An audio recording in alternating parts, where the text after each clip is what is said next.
Hello, welcome to Inkscape for Teachers. I'm Geoff Phillips, and in this tutorial I'll be showing you how to assemble a digestive system, figuratively speaking. Here are the bits and pieces I've drawn. Obviously, not to scale, not scientifically super accurate, all of that sort of stuff, but symbolically it's probably good enough to for an introduction to the digestion.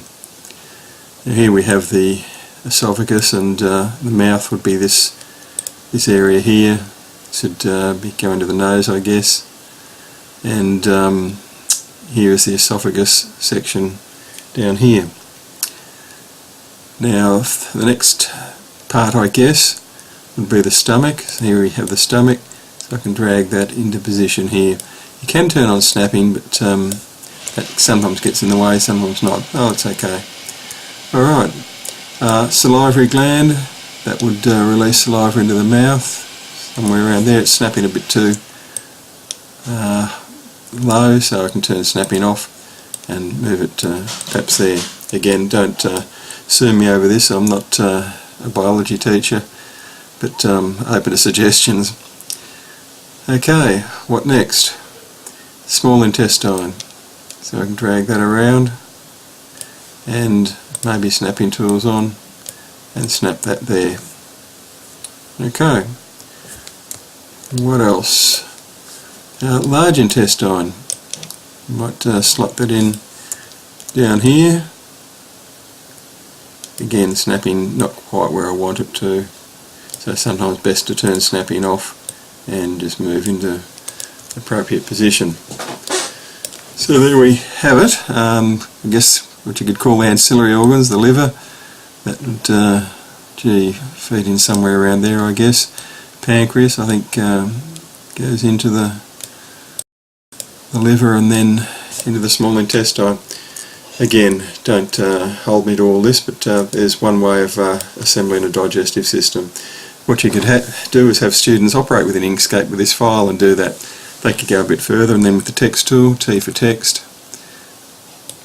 click and type, say, stomach or whatever label, click away, increase the size of that if needs be, change the font by T for the text tool, then up here maybe sans serif, I'll shrink that down a bit, and so on.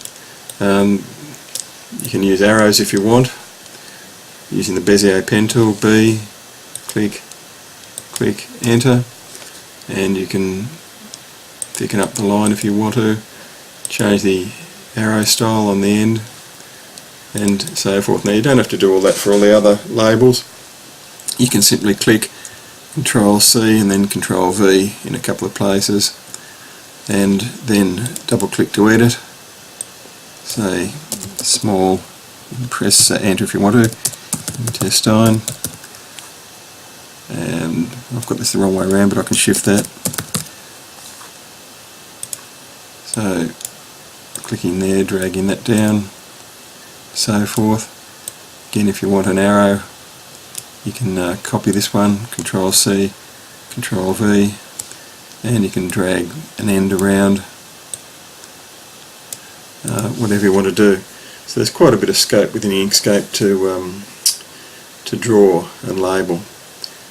What you could do is you could select everything and change it to the one colour. If I take the just shift click the text labels, I don't want them to change colour, or the arrows, and now I can just change it all to a neutral grey, something like that if you wanted to. So again, quite a bit that you can do. I've got obviously a fill under there, but I haven't sorted out properly, but I'll do that in a moment.